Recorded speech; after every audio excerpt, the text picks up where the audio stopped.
1 to 3. And then I'm taking 1 to 3 out. Is that right? I'm dropping 1 to 3. So I have to calculate the post-transaction flows. Then I'm going to take that flow and I'm going to say, if it goes, 1 to 3 goes, how much ends up on this bus? We put all the numbers in there, but we didn't put the delta in because we don't know the delta. And we set the flow to 25 megawatts, okay? Because that's the limit on line 1 to 4, has a limit. So we set the flow, to the limit. We say, okay, I'm gonna put a delta on here, and I'm gonna, that's the transaction delta, and I'm gonna say, how much, if to get this so that it just comes down to its limit. Up here it was 30 megawatts, so it's got to come down, and the answer comes out to be -6, right? We said it would be negative.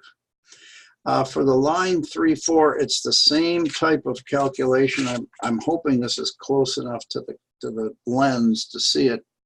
Line 3, here is the line 3, 4. Now this was a line outage on 3, 4 that was causing an overload on 1, 4. No, this is the transaction from 1 to 4 on 3, 4. So this is line 3, 4 after transaction, and this is line 1, 4 after. And that's different. And so you put the numbers in, and this says, then just make the delta -5.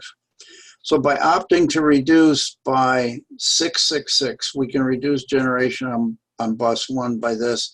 We solve both overloads. Since this one requires less, and we're doing more reduction on those buses, then it'll move that below the limit. So those are some of the procedures that you can do. Those are the idea showed here is to use line outage distribution factors for both line outage studies, as well as to study it for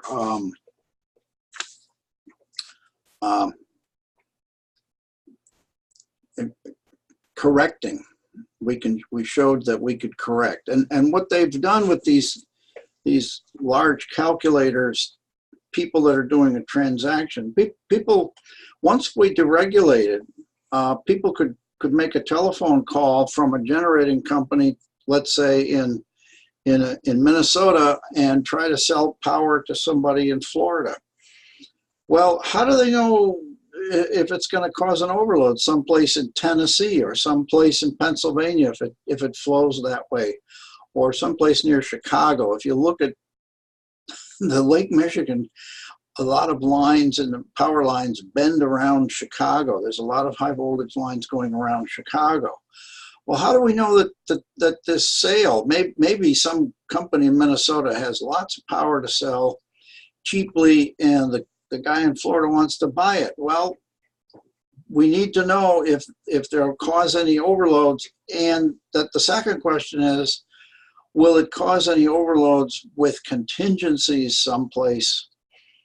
We need to know that too, and therefore we need to know what's the maximum flow that what's the maximum sale that I could make from a generator in Minnesota to some load in Florida. And that's what this national calculator does, and uses these factors. And they have a page, a web, and you just get on and you just say, okay, and you identify the sale, the sending bus, the receiving bus, and how many megawatts you want to know, and it'll tell you whether it'll go through or not, or how much the maximum from that transaction could be without hitting overloads. So that's just an example of security analysis. we're going to, hello? We're going to come back into this later on. I heard some noise in the from my speakers here. We're going to revisit these line outage and factors in when we get to the optimal power flow, where we'll show you how you put security constraints into them. Any questions? Let's see. Jerome, I'm going to take this. What is the website to verify flows? I don't know. You have to be a utility. I've seen the website because one of my students was working at a local utility company and said, "Oh, let me show you," and he logged in. But I couldn't log in because I'm not a member. I don't have the password. I'm sorry. If you know anybody working for a utility or a power trader, if you're a trader, meaning you're just sitting in an office, and actually most utilities have a trading office these days, but there are independent traders, and they want to buy power from somebody and then sell it to somebody else because they happen to know that the guy in Florida is really desperate and will pay a lot. They also know that the guy in Minnesota is willing to sell really cheap, but they're not going to tell the two parties about the other one. They're going to be the middle person and make the sale.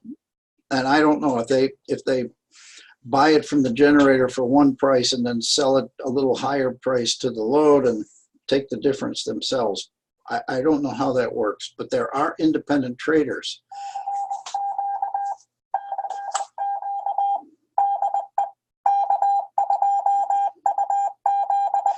Is somebody calling me?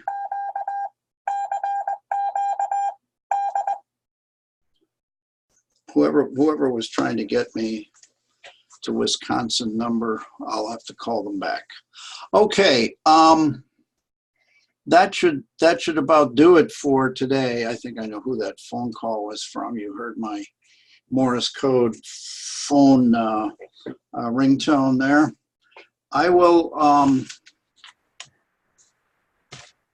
be here for a little while if you have any questions. So again, I'm sorry I can't answer what's the website. You have to be a trader or part of a trading office at a utility to know that and to be able to get into it. Okay, let's see here. If there are no other questions, then I'm gonna lift this guy up.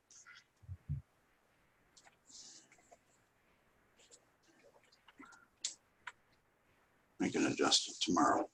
Okay, now tomorrow, let's just do, let's see, here we go. We have one last day here. We're going to talk about optimal power flow. That's a big topic. Optimal power flow, there'll be an introduction problem and so forth. We're going to talk a little about control of generation, and then interchange, pooling, brokers, and auctions as well. That's the deregulation of the power system, how we operate today. So we'll see you tomorrow morning at 8:30. So I'm going to stop doing this, and if there are no more questions, then I will bid you all. Thank you very much, and have a good evening. Pardon? Thank you very much for your dedication. Oh, okay. It didn't come through clearly, but it did the second time. Thank you. See you tomorrow. See you.